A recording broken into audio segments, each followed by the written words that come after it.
Kerala police സേന രൂപീകൃതമായത് 2016 പിണറായി വിജയൻ അധികാരത്തിൽ വന്നതിന് ശേഷമാണ് എന്നുള്ള നിലയിലാണ് ഇവിടെ പ്രതിപക്ഷത്തുള്ള ചില അംഗങ്ങൾ അവരുടെ പ്രസംഗങ്ങൾ തുടങ്ങിയതും അവസാനിപ്പിച്ചതും എന്നാണ് എനിക്ക് തോന്നിയത്.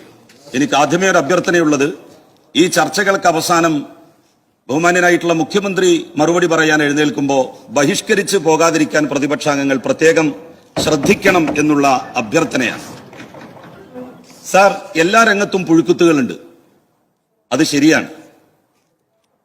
ഉദ്യോഗസ്ഥ മേഖലയിൽ, പോലീസ് മേഖലയിൽ, രാഷ്ട്രീയ പാർട്ടികളുടെ നേതൃത്വത്തിൽ എല്ലാം ഒരു കുട്ടിയുടെ ജനിക്കാനുള്ള അവകാശത്തെ നിഷേധിച്ച് ഭ്രൂണത്തിൽ തന്നെ ആ കുട്ടിയെ കൊന്നുകളഞ്ഞു എന്ന ആരോപണം നേരിടുന്ന രാഹുൽ മാങ്കൂട്ടത്തെ പോലെയാണോ എല്ലാ യൂത്ത് കോൺഗ്രസുകാരും, എല്ലാ കോൺഗ്രസുകാരും? ഒരിക്കലുമല്ല.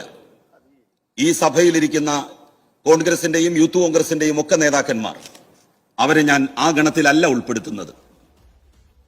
സാർ, യൂത്ത് ലീഗിന്റെ പ്രവർത്തനം നാട്ടിൽ നടത്തുകയും 5.25 ലക്ഷം രൂപ ഗൾഫിൽ നിന്ന് ശമ്പളം പറ്റുകയും ചെയ്യുന്ന മായാവിയായിട്ടുള്ള രാഷ്ട്രീയക്കാരൻ PK ഫിറോസിനെ പോലെയാണ് എല്ലാ യൂത്ത് ലീഗുകാരും. അതൊക്കെ പുഴുക്കുത്തുകളാണ്.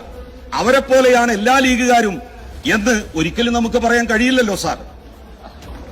എന്റെ സുഹൃത്ത് N ശംസുദ്ദീൻ അങ്ങനെയുള്ള ആളല്ല. എന്റെ സുഹൃത്ത് P ഉബൈദുള്ള അങ്ങനെയുള്ള ആളല്ല. അവരങ്ങനെയാണ് എന്നല്ല ഞാൻ പറഞ്ഞത്.